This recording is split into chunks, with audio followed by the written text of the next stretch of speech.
Japan in 2023. People travel to work on trains. Without realizing it, everyone is preoccupied with their own activities, going through Instagram feeds, connecting with people on social media, and talking about plans for the evening. In a matter of minutes, their lives will drastically alter. Abruptly, the train picks up speed and odd things begin to happen. Suddenly, a bottle cap that was sliding across the carriage floor vanishes. On their phones, travelers start to receive alerts of strong earthquakes. The train then stops abruptly as it enters a dark tunnel. People, shocked by what they have experienced, recover consciousness. When the entry doors open, passengers bolt out of the building, shoving and yelling as they do so. They also leap down the tall staircase. Once outside, though, they are astounded by what they see. Traces of the civilized world are gone, and they are surrounded by the wreckage of a wrecked metropolis overgrown with trees and grass. Furthermore, all of the carriages, aside from the fifth one they were in, have vanished into thin air. The passengers come to know one another over time. After examining the injured, one of the guys, Shirahama, a firefighter, recommends looking in the tunnel behind the carriage. A man named Hayashima and a female named Katana join him. Both are curious about what transpired. While the passengers and the remainder of the train are unharmed, the city's police are unable to determine the whereabouts of the final two carriages. The three volunteers enter tunnel and wander through gloomy underworld for a long time. They rush to follow the light they suddenly see ahead, but when they come outside they are shocked. There isn't anything in the area that would make people think of 2023, a barren wasteland devoid of technology or skyscrapers. Startled, the three go back to their unfortunate companions. People don't trust their claim at first, but they are compelled to accept the new reality when Hayashima plays a video of the surrounding area. 7 hours later, as everyone waits impatiently for rescue, Reni, one of the girls, surreptitiously searches Hayashima's suitcase and discovers a letter bearing the seals of the criminal department, which makes her believe the man is not who he claims to be. Next, Reni steals food from Katana's bag, but he throws the package away because he believes she was observed. Katana finds out about the theft right before Hayashima picks it up and carries it to the train. When they see it in his hands, the other passengers call him a thief. Reni also provides an update on the letter received from the colony. Hayashima, offended, declares his departure and refutes the charges. Shirahama now offers to share a box of fruits that she has pulled out. One of the guys watches the video he recorded earlier, which unmistakably shows Reni stealing the food, while Katana is distributing the food. When Shirahama and Katana realize that Hayashima is innocent, they pursue him and save the man from almost falling into a deep ditch. In return, he acknowledges that he is 30 years old and a hairdresser, but he won't say where the letter from the colony came from. It gets dark. Somehow, passengers fall asleep, but many are unable to sleep because they are anxious about what is ahead. People start realizing in the morning that they might not make it back home. As Shirahama tries to bring the dispersed individuals together, a buddy begs the man to stop taking charge of other people's lives. The firefighter then admits that it was all his fault that his comrade got hurt and could no longer walk. He now feels that he has to assist everyone in need. Together, they catch up with the departing group and convince them to come back to the carriage so that they may work through issues as a group. When Hayashima sees this, he is reminded of his jailed brother and the letter that was found in his bag. Because of fate, he had to raise his younger brother, and he still harbors resentment toward his older brother for turning criminal. A few travelers investigate the surroundings and discover the remains of a tall tower in the interim. This is especially odd since, according to the article, construction was meant to be finished in 2026, yet one of the passengers discovered a can in the forest that year. Among them, a biologist discovered a plant whose genetic alteration requires 30 years. It's not a happy finding to learn that they are in the far future of Earth. In 2023, all channels are simultaneously airing announcements of the disappearance of two carriages carrying a minimum of 100 passengers. As night falls and people start to lose hope, Katana and Shirahama put plastic containers on the carriage's roof in the hopes that it would rain. The biologist points out to the other that there must be a body of water nearby because of the thick vegetation in the morning. A young group embarks on an exploration of the woodland. The man sees a frog and Hayashima admits that his parents are criminals along the way. This indicates that although there is water nearby, there are inaccessible cliffs up ahead that must be scaled using ropes. After breaking wires, the party boards the train again and makes their way back to the cliffs. Shirahama gets to the top and exclaims with excitement when he sees a waterfall, then he looks about and is appalled. A sea opens up in front of him instead of Mount Fuji. Returning, he tells the others about this and people start to guess what happened to their world. Everyone goes to bed at night, but Tanaka, the oldest passenger, goes outside and notices someone she doesn't know. But when he tells about it, no one believes him. As it begins to rain, people can gather water and even take baths. The biologist identifies numerous edible plants and introduces them to the others while continuing to research the local fauna. Katana nevertheless succeeds in consuming a deadly airy. Thankfully though, her sickness is not lethal. The passengers are brought down to earth by the news that the girl is well. When they eventually realize they cannot survive if they remain motionless, people start working and even fashion bamboo utensils. Turns out that bank cards make good knives. The young people prepare a plant-based soup and carry water from the waterfall. However, some people become ill after supper, and the biologist finds a few deadly berries in the communal pot. Not one of them is Tanaka, who someone recalls seeing close to the pot. As Shirahama searches for him, she trips, falls and misplaces her torch. After a while, Shirahama returns without Tanaka, but with Hayashima's previously lost barber tools, which he had much missed. The biologist tells the locals that he is going to search for a river that should be close by in the morning. Along with him are his buddies, but in the wilderness they come upon an unknown person who hurts the biologist before fleeing. The guys carry him back to the training area, where a medical student thankfully administers first assistance to the injured. The others provide the man their best assistance and pray for him. Later, Tanaka unexpectedly returns from the wilderness. He turned out to be a security firm employee who could demonstrate how to set up traps around the site. As soon as Reni begs Hayashima to correct her hair, the guy gets the hint. A youth who is caught in one of the traps is spotted by Shirahama and Katana, but he manages to escape on his own and flees.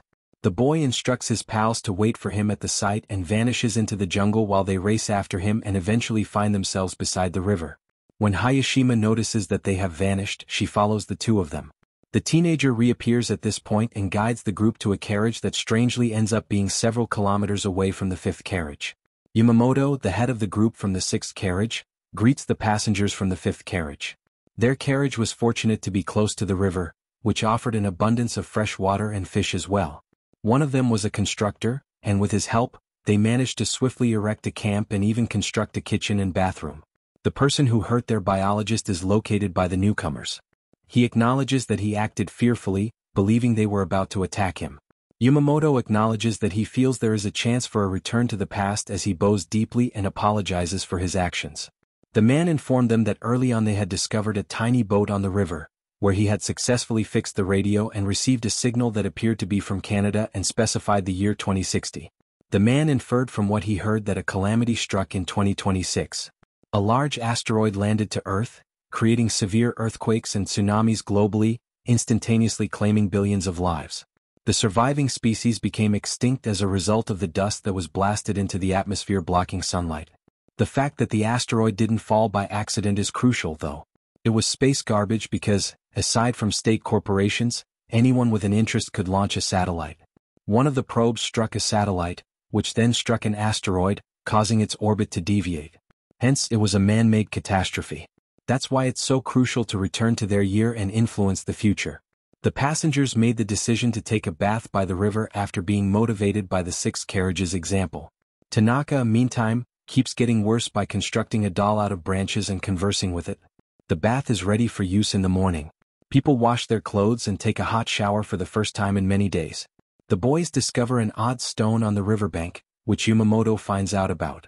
He sends his men in search of it, but Reni spots strangers, and one of the men reveals that this stone could, in their leader's opinion, help them get back home. Reni shoves Katana aside as the girls quarrel over the necessity of going back. She stumbles and unintentionally moves a layer of dirt, revealing a dead body underneath.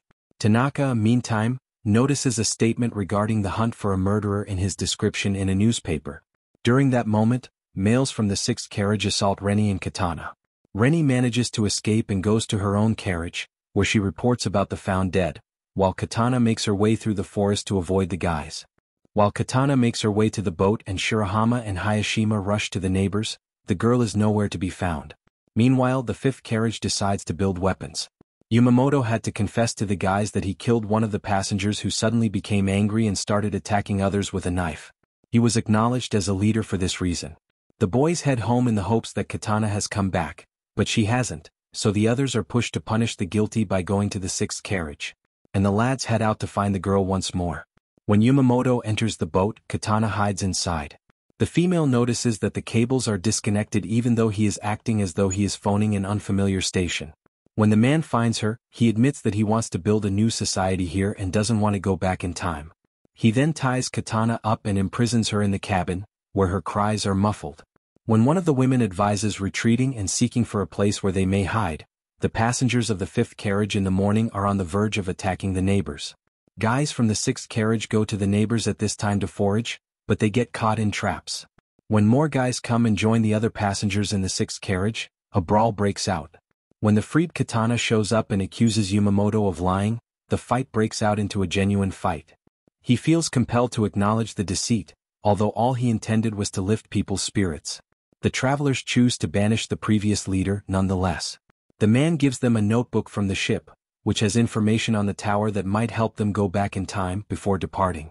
A bright asteroid fragment is discovered at the top of the tower by the people who went in search of the building.